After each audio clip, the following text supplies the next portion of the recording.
Back, we were discussing the major security breach in Parliament earlier today, and let's take this across to our guest, Rohan Mitra, and first going across to Anurag Naidu. Anurag Naidu, there are several who are questioning this particular breach that happened to have taken place on the 22nd anniversary of the 13 December Parliament attack.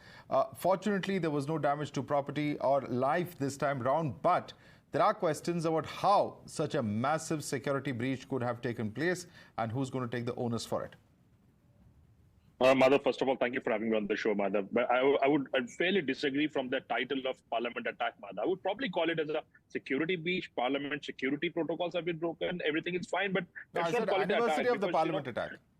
Exactly, but that's some people are using this hashtag, and some people are also using it in that narrative that when this activist Neelam or whichever was caught, and then she was telling it's about the unemployment, it's about the jobs, it's about other social issues, and she's been fighting as if she's a big member of parliament or whatever.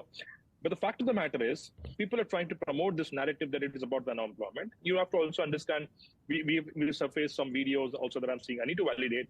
There are links with this activist with the Congress party or some other political party or outfit, and certain political outfits are also trying to politicize that it's a failure of the government and this should not happen. In the first place, yes, it's a security breach. Let's understand.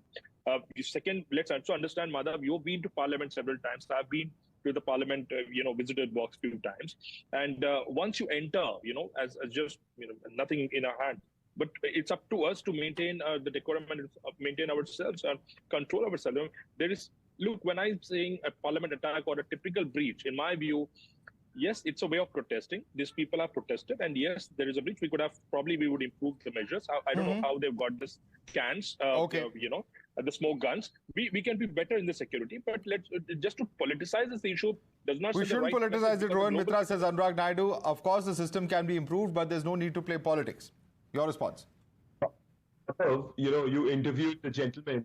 I mean, I'm going to call him a hero because he didn't know at the time how big a threat or not a threat that moment was when these two intruders jumped onto the parliament, and he said that we are Indians today. So when he set such a benchmark, I'm not going to take this away and politicize it, but I'm going to put a few points across which everyone needs to hear. Quickly. If running out of time. Yeah. That's it. I'm just saying, if today this, the gentlemen, the people who were caught they were Muslims, and if the people were linked to the Congress MP, the present disposition, the present incumbent government, they wouldn't be saying the things which this gentleman. But why are we discussing that? Why are we bringing in religion into this? Why will we not bring it up? Because this is the conversation which has happened in India since this Modi government has taken over.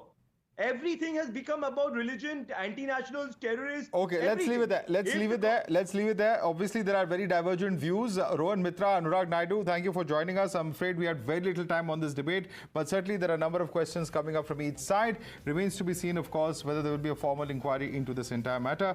We'll have to leave